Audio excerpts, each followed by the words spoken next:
Hello guys, स्वागत है आप सबका मेरे चैनल के एक और नए वीडियो में। पहले वीडियो शुरू करने से पहले मैं आपको एक स्टोरी सुनाना चाहता हूँ। मेरे एक दादू थे जो अभी गुजर चुके हैं। तो मेरे पास के गांव में रहते थे। तो उनका एज था 82, जब वो हर रोज 30 किलोमीटर साइकिलिंग करते थे।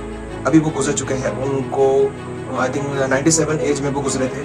तो 82 के एज में वो हर रोज 30 किलोमीटर साइकिलिंग करते थे। हमारे गांव से जो जहाँ वो जाते थे उसका जो डिस्टेंस था वो 15 किलोमीटर था। तो साइकिलिंग करके वो रोज 15 किलोमीटर जाते थे और 15 किलोमीटर वापस आते थे। तो ऐसे करके 15 किलोमीटर वो रोज साइकिलिंग करते थे एट द एज ऑफ 82। तो आप सोच ही सकते हैं कि वो कितने ज्यादा स्ट्रॉन्ग थे। हमारे जनरेशन के जो बंदे हैं वो एट द एज ऑफ 82 शायद जिंदा ना भी रहे, और अगर जिंदा रह भी गए तो 30 किलोमीटर साइकिल करना तो दूर की बात है, वो ठीक से चल पाएंगे कि नहीं ये हम नहीं कह सकते। मैं दावे से कह सकता हूँ 30 किलोमीटर साइकिल तो कोई भी नहीं चला पाएगा हमारे जनरेशन के बंदे एट द एज ऑफ 82। तो आई एम डैम श्योर कि आपके दिमाग में कभी ना कभी ये सवाल जरूर आया होगा कि हमारे जो दादा परदादा थे, हमारे जो पूर्व पुरुष थे, वो इतने ज़्यादा स्ट्रॉन्ग कैसे रहते थे, वो इतने ज़्यादा हेल्दी कैसे रहते थे इतने बुढ़ापे में भी। तो हम उनसे इतना ज़्यादा वीक क्यों हैं? आई एम डैम श्योर ये सब सवाल आपके दिमाग में जरूर आया होगा। तो आज हमारा डिस्कस का टॉपिक यही है कि why we are the weakest generation, क्यों हम उनसे ज्यादा वीक हैं। तो देखिए गाइस, पहले तो हमें ये डिस्कस करना पड़ेगा कि हमारे जो ओल्ड जनरेशन थे वो इतने ज्यादा स्ट्रॉन्ग कैसे रहते थे, वो इतने ज्यादा हेल्दी कैसे रहते थे। उसके बाद हम डिस्कस करेंगे कि हम क्या गलती कर रहे हैं, हमारा क्या सुधार होना चाहिए लाइफस्टाइल में। तो गाइस, पहले हम ये डिस्कस करने वाले हैं कि वो लोग क्यों इतने स्ट्रॉन्ग रहते थे। तो पहला जो कारण है वो घर का खाना। पहले के जो लोग रहते थे, ओल्ड जनरेशन हमारे, वो दादा परदादा जो थे हमारे, वो घर का खाना ज़्यादा प्रेफर करते थे as compared to packaging foods. उस समय पे आप देखें तो उतना पैकेजिंग फूड्स होते भी नहीं थे। लाइक कुछ भी समझ लीजिए आप, पैकेजिंग नूडल्स वगैरह उतने होते नहीं थे। तो वो घर का खाना, दाल रोटी चावल ये सब ज़्यादा खाते थे। तो जिसकी वजह से उनको कोई केमिकल वाला खाना नहीं मिलता था, उनको नेचुरल खाना मिलता था, जिसकी वजह से उनको शरीर में एक वो ना चाहते हुए भी वो डाइट फॉलो करते थे, जिसकी वजह से उनके शरीर में एक अलग स्टेमिना बनता था, एक अलग स्ट्रेंथ आती थी। दूसरा जो कारण है वो है कनेक्टिंग विद नेचर। अगर आप अभी के समय से कंपेयर करें उस ज़माने को, तो अभी के ज़माने में डिजिटल वर्ल्ड बहुत ज़्यादा हो चुका है। यस, उनके भी बहुत सारे फायदे हैं, पर हमें ये भी पता है कि जिस चीज़ का फायदा होता है उसका थोड़ा बहुत तो नुकसान होता ही है। तो अभी डिजिटल ज़माने में हमारे जो लोग हैं, ज़्यादातर लोग, मैं सब लोगों को नहीं कह रहा, बहुत सारे अभी भी लोग हैं जो फिजिकली बहुत ज़्यादा मेहनत करते हैं पैसा कमाने के लिए।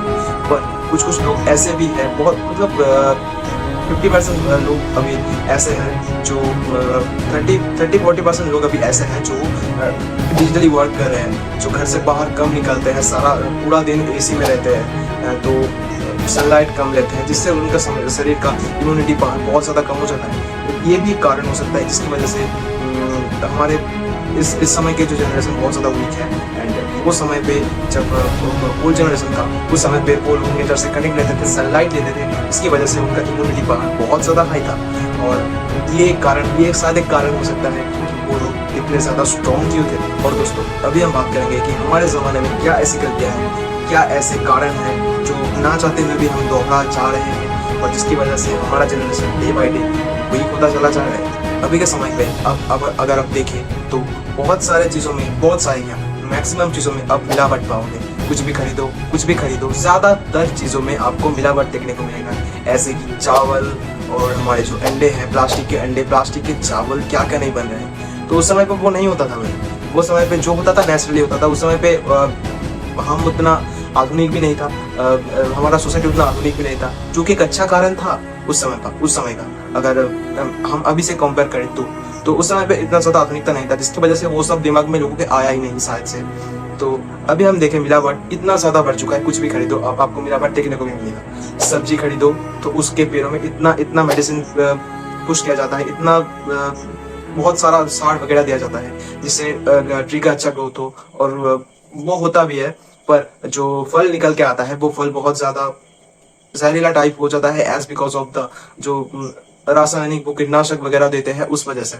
तो वो एक मिलावट तो हुआ ही। अगर आप चाल को देख ले तो चावल जो है उसको पॉलिश किया जाता है। उस पे एडवेस्टर जो है हमारे छत पे लगाया जाता है एडवेस्टर, उनके जो डस्ट है वो मिलाए जाते हैं। इसकी वजह से आप जब चावल को धोगे तब देखोगे कि सफेद सफेद का पानी निकल कर आ रहा है। वो आप समझते हो कि चावल का है, वो नहीं, वो चावल का नहीं, वो एडवेस्टर का जो है वो एक डस्ट है। इसकी वजह से वो सफेद सा पानी निकल के आता है। तो बहुत ज्यादा खराब चीज़ है। ये सब धोखे खाते हो लिटरली, पर वो भी एक अच्छा चीज़ नहीं है हमारे हेल्थ के लिए। तो बहुत सारी चीज़ें हैं, लाइक अगर आप अंडा देख लीजिए अभी, तो अंडा भी आपको डुप्लीकेट देखने को मिल रहा है। मतलब अंडा जो आप कंज्यूम कर रहे हो अंडा, वो ओरिजिनल है कि नहीं वो आपको पता लगाना बहुत मुश्किल है।